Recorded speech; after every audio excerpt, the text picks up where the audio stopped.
YouTube, what's that word? Ski. It's your boy. How's your baby? How's your baby? How's your baby? How's your Nah, play. It's your boy How's your baby, and we back with another reaction, man. Today we got bank robber who vanished in Alaska wilderness. I ain't gonna lie. You that nigga gang, cause how the fuck? But before we hop to the video, man, make sure you like, comment, subscribe, turn on post on these ads. Let's hop right to the video.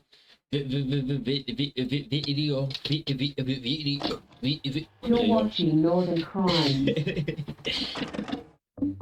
August 1971, Seward, Alaska. A quiet fishing town pressed between the mountains and the sea. The kind of place where not much really happens.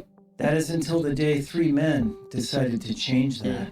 They came armed, reckless, and sure of themselves, walking straight into the First National Bank with shotguns and pistols drawn. In less than 5 minutes, they made off with $150,000, the biggest bank robbery in Alaska's history. But it turns out the robbery was the easy part. Escape would be impossible. When the sirens started and the gunmetal nova tore through town, the mountains loomed above them like a warning. And when they ditched their car and fled into the wilderness, they thought they were vanishing into freedom. They weren't. They were walking into a trap, one that would haunt its ringleader, Paul Stavanger, for the rest of his life. Because 26 years later, he'd vanish into the Alaska wilderness again. This time, it wouldn't be for money. It would be for murder. This is Northern Crimes. Dude, that nigga know the wilderness like the back of his fucking hands. What the fuck?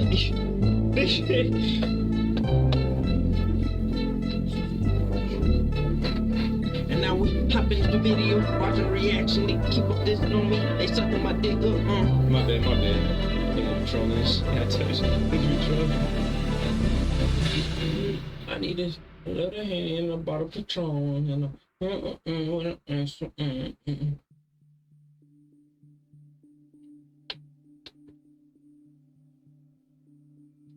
the summer of 1971, the small coastal town of Seward, Alaska, seemed like the perfect place to disappear. Tucked between towering mountains and the frigid waters of Resurrection Bay, it was a dead end in every sense of the word. One road in, one road out. For most people, this type of isolation was part of Seward's charm. But for three young men with a dangerous plan, it would prove to be their downfall. Paul Thomas Stavanger had always been in trouble. Born in 1951, he'd spent his teenage years bouncing between juvie centers and courtrooms.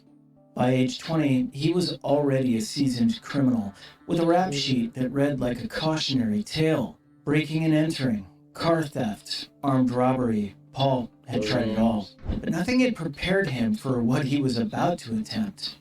The plan was simple enough. The Seward branch of the First National Bank of Anchorage sat right in downtown Seward. How hard could it be for three armed men to walk in, clean out the tellers, and disappear into the Alaskan wilderness? They had weapons, they had a getaway car, and they had what they thought was the perfect escape route. But what they didn't have was common sense. Isn't this the train, Grandpa?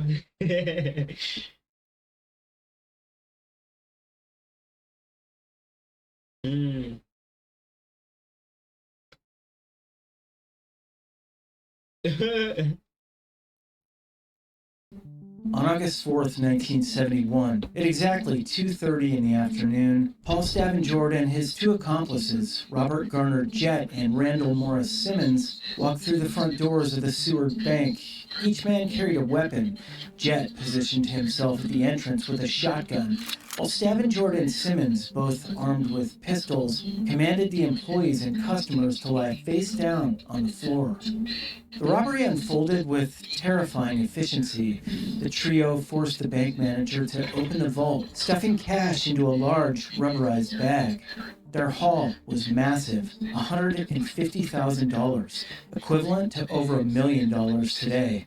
It would go down as the largest bank robbery in Alaska's history. Lieutenant Donald Riley sat in his police cruiser across the street, having responded to a report of something strange happening at the bank. He watched and waited, knowing that confronting armed robbers on a busy street could endanger innocent lives. Inside the bank, Jet spotted the police presence and shouted to his partners to hurry. As the robbers burst out of the bank and ran to their stolen getaway car, a tan and white 1964 Chevy Nova, their problems were just beginning. Lieutenant Riley gave chase, along with several civilians who'd witnessed the robbery. The high-speed pursuit wound through Seward streets at speeds reaching 60 miles per hour. Then came the moment that would define everything that followed. Instead of trying to outrun the police on the highway, the three men abandoned their car at the base of the towering Mount Marathon, and they fled into the wilderness, carrying their heavy bag of stolen money. They thought they were being clever. They thought the mountains would hide them. They had no idea that they had just trapped themselves in one of the most unforgiving landscapes on Earth.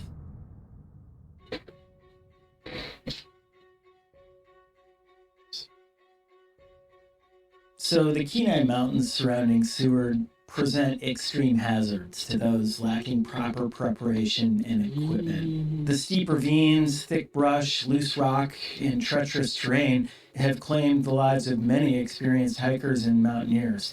I've seen it firsthand. So for three young criminals carrying nearly 40 pounds of stolen cash, it was a catastrophe in the making. Paul Stavengard, Robert Jett, and Randy Simmons had planned their bank robbery meticulously, but their escape plan was laughably naive. They believed they could hike over the mountains to the Kenai Peninsula and then make their way up north. In fact, Stavengard dreamed of settling near the Yukon River to live as a trapper, but it was a fantasy that would quickly meet the harsh reality of Alaska's wild frontier. Within hours of entering the wilderness, the trio realized their mistake. The money they'd risked everything to steal became an anchor dragging them down. Exhausted and unable to make progress with their heavy load, they made a desperate decision. They stashed the money in a thicket of alders, planning to return for it later. Meanwhile, back in Seward, one of the largest manhunts in Alaskan history was getting underway. The Alaska State Troopers, led by Captain Dan Church, coordinated with FBI agents who rushed to the scene. They leased a helicopter from Anchorage and brought in a tracking dog, an 8-year-old German Shepherd named Height. The Civil Air Patrol flew search missions until bad weather grounded them. In total, 25 law enforcement officials and numerous volunteers scoured the wilderness around Mount Marathon. They found the abandoned getaway car quickly enough, along with several sticks of dynamite the robbers had planned to use as a diversion, but the men themselves seemed to have vanished into thin air.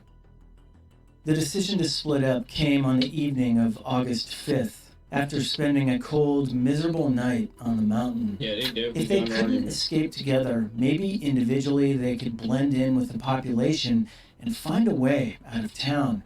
It was their last desperate gamble. Paul Stavengard, carrying $580 in cash and a .380 caliber Browning automatic he'd used in the robbery, set off on his own. I mean, this nigga. Hold on, shit. You telling me this nigga did all this fucking $580? Robert Jett and Randy Simmons stayed together, hoping their combined efforts might succeed.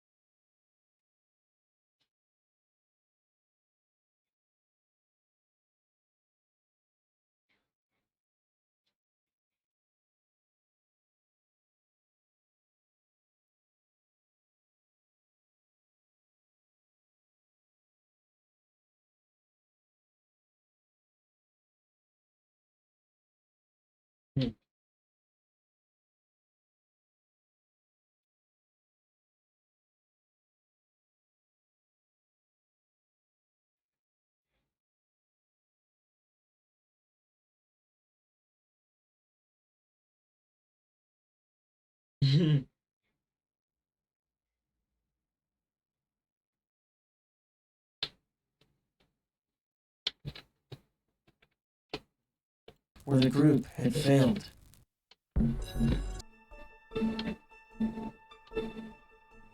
Near midnight on Thursday, August 5th, Police Chief William T. Bagron was fighting exhaustion after working more than 15 hours straight. He could have gone home, could have left the search to others. Instead, he decided to check one more area, the woods near the country store on the Seward Highway. Sitting in his patrol car in the rain, Chief Bagron caught movement out of the corner of his eye. There, stepping out of the woods onto the highway, was Paul Stavengerd. Stavengerd was so focused on his own misery that he failed to notice the police cruiser parked just 50 feet away. When Chief Bagron called him over, Stavengerd offered no resistance. The fight had gone out of him completely. A search revealed the pistol, the cache, ammunition, and what was described as a dagger. The mountain escape had ended in complete failure.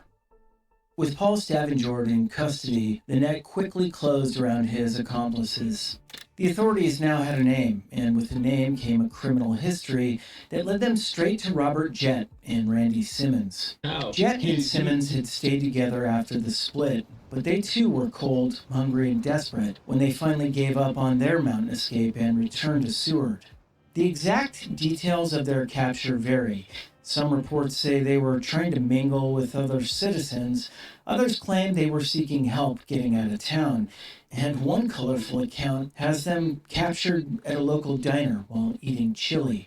Regardless of how it happened, by Friday morning, all three members of the gang were behind bars in the Seward jail. Their great escape had lasted just 3 days. The money they'd risked everything to steal was recovered and returned to the bank. The aftermath moved swiftly through the legal system. Federal charges were filed, and the three men were transported to Anchorage for arraignment. Facing the prospect of long federal sentences, all three eventually accepted plea deals, each receiving 6 years in prison. But this was just the beginning of Paul Stavengerd's story. While his accomplices would serve their time and largely fade from public attention, Paul had bigger plans. He was going to turn his life around, he promised. He was going to go straight. And for more than 20 years, it looked like he might actually succeed.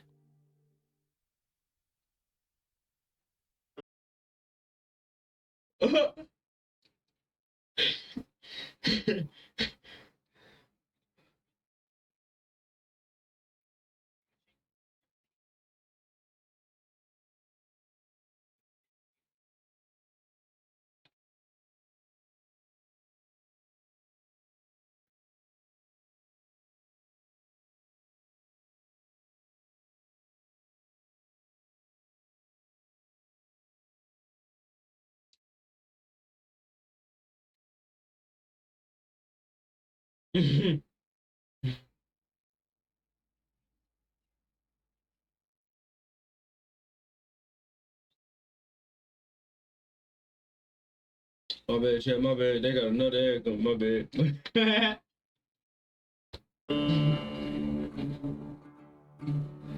When Paul Stavengerd walked out of the federal penitentiary in Lompoc, California in 1975, he was a changed man. At least, that's what he told everyone, including himself. The bank robbery had been a youthful mistake, he said. He was older now, wiser. He'd learned his lesson. And for the next 2 decades, it seemed like he had. Paul took a job with the Alaska Railroad, repairing and inspecting tracks. It was honest work, hard work, and he was good at it. For the first time in his life, he was building something instead of tearing it down. He met Peggy Hogarty, a waitress who saw something in the reformed bank robber that others might have missed. They married and together built a life in the wilderness near Chulitna, a remote area accessible only by train, snow machine, or 3 or 4-wheeler. It was the kind of isolation that might drive some people crazy, but for Paul, it was perfect. The couple lived in a dry cabin with no electricity, no running water, and no connections to the outside world beyond the occasional train whistle. They had 2 children together, a daughter and son born in 1984, and Paul threw himself into the role of father and provider. But Paul Stavengerd was more than just a railroad worker and family man. During these quiet years, he discovered an artistic side that no one could have predicted. He began casting small pewter animals and buttons, intricate work that required patience and skill. He carved wooden flutes and taught himself to play them, even composing his own music. His scrimshaw work on ivory, bone, and antlers was beautiful enough to sell in souvenir shops at the Alaska Fur Rendezvous. For 11 years, this was Paul's life in Chalitna. He worked on the railroad, created art, played music, and raised his children in the Alaskan wilderness. It was a redemption story that seemed genuine, the bank robber who found peace in the last frontier. But even paradise has its problems. By the early 1990s, Peggy'd grown tired of the isolation. Living without modern conveniences was romantic in theory, but the reality of no electricity, no running water, no school for the children wore her down. She wanted a different life, one with more connection to the outside world. Don't tell me this nigga just killed The way his... you see an idea in your mind, Don't tell me he killed his baby. His wife, mom. the way you describe it to a friend. This is how website creation should be. American. Expression as natural as thinking. Let it out. Shape it into something that could only come from you. Paul, perhaps recognizing that his wife's happiness mattered, agreed to move.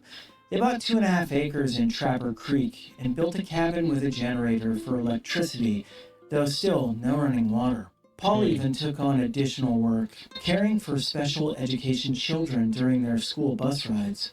But the marriage couldn't survive the changes.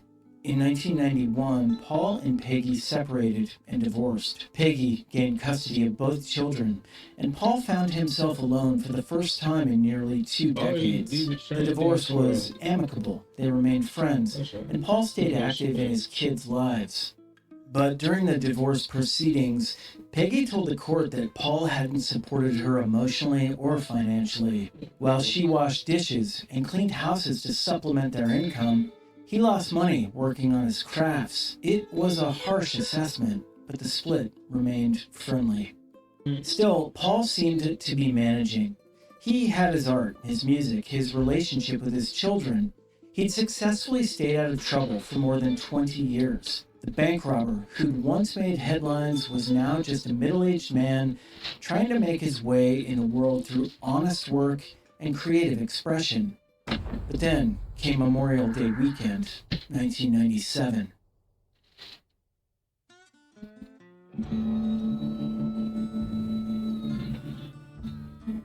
Rick Beery and Debbie Rehor thought they'd found their slice of paradise in the remote wilderness near Chalitna.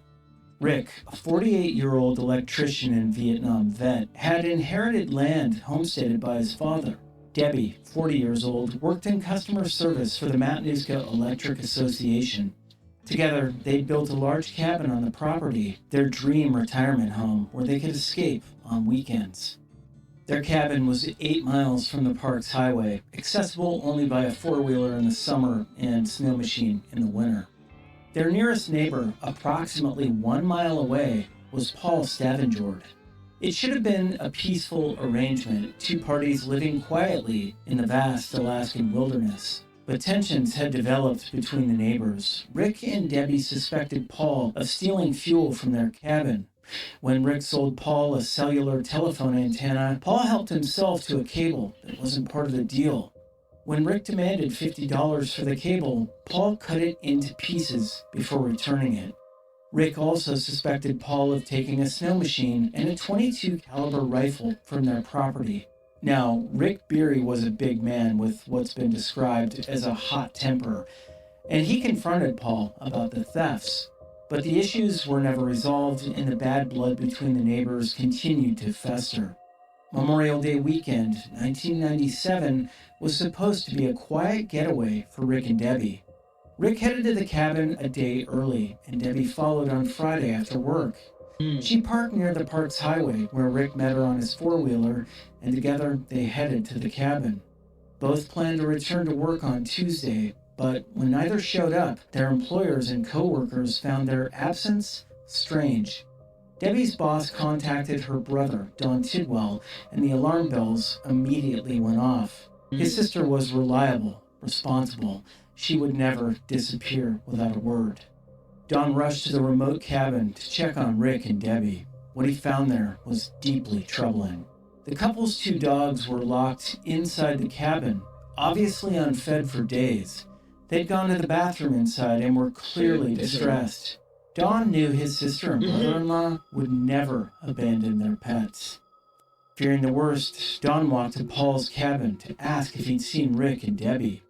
Paul's response was strange. He claimed he and Rick had argued and hadn't spoken over a year, but Don picked up what he later described as a, quote, strange vibe from Paul. As Don continued searching, he heard footsteps behind him on the trail.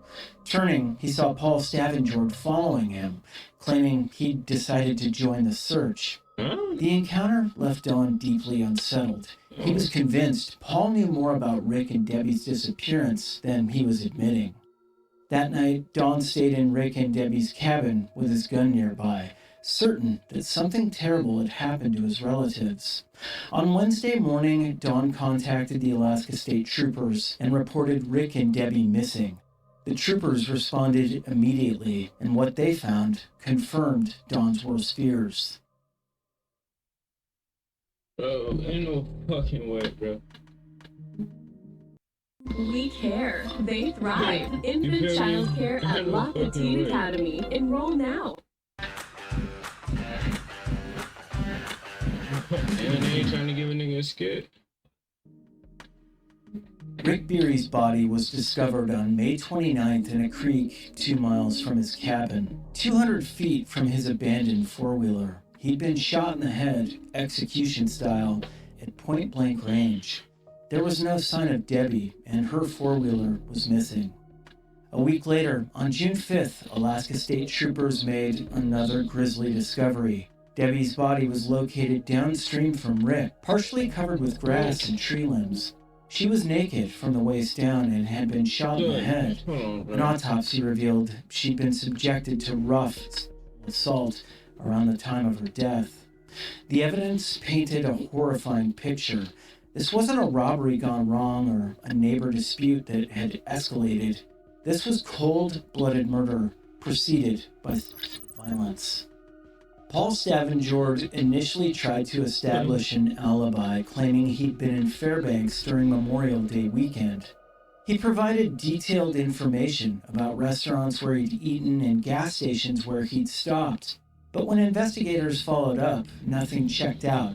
No one remembered seeing him at any of the places he claimed to have visited. And then more damning evidence emerged. Gavin Sawa, a 21-year-old who'd been camping in the area, reported seeing smoke from Stavengerd's cabin chimney during the time Paul claimed to be in Fairbanks. The timeline of Paul's supposed trip was falling apart. When investigators asked Paul for a DNA sample, he initially refused. But faced with a court order, he allowed a trooper to swab his mouth. Soon after providing the sample, Paul Stavengerd disappeared. Railroad workers reported seeing him walking along the tracks, clean-shaven after years of wearing a beard and mustache. A railroad security guard witnessed him crash a red four-wheeler into a bridge before running into the woods. When troopers examined the crashed vehicle, they discovered it was Debbie's missing ATV. And then, the DNA results were conclusive. The sample from Paul Stavengerd's saliva matched the semen collected from Debbie Rehor's body. Combined with the other evidence, it painted an undeniable picture of guilt. Warrants were issued charging Paul with first-degree murder of both Rick Beery and Debbie Rehor, as well as assault.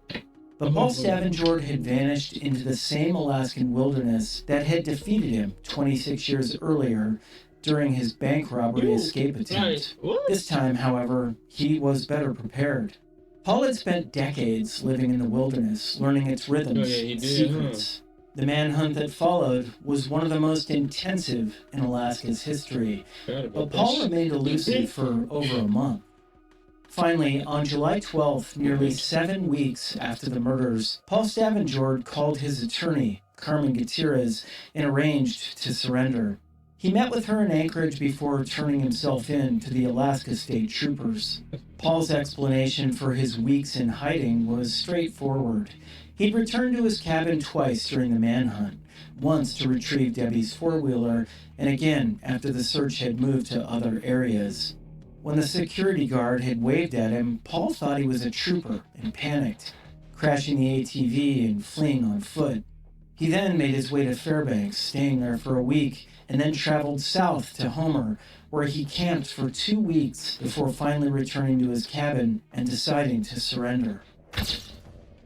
The trial that followed in April 1998 was closely watched. Paul's defense team, led by Carmen Gutierrez and Jim McComas, presented a narrative that was hard to believe.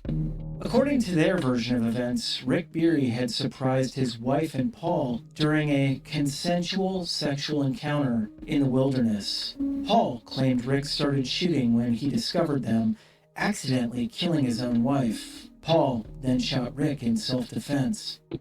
The prosecution, led by Bill Estelle, characterized Paul's testimony as lies. The evidence against him was overwhelming. The DNA match, the stolen four-wheeler, the lies about his alibi, and the implausibility of his self-defense claim.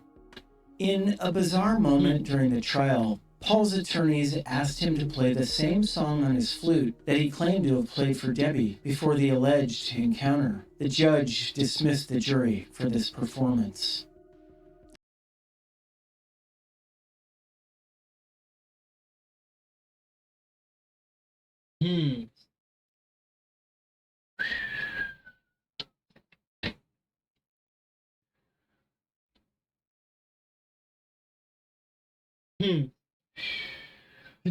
That's how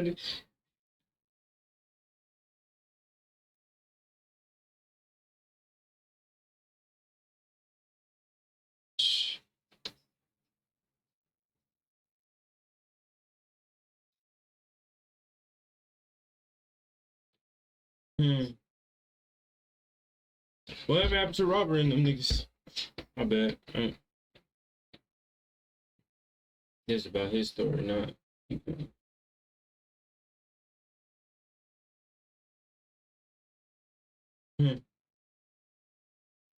Hey man, that's it for the video, man. If you like the video, make sure you like, comment, subscribe, and stay tuned, man.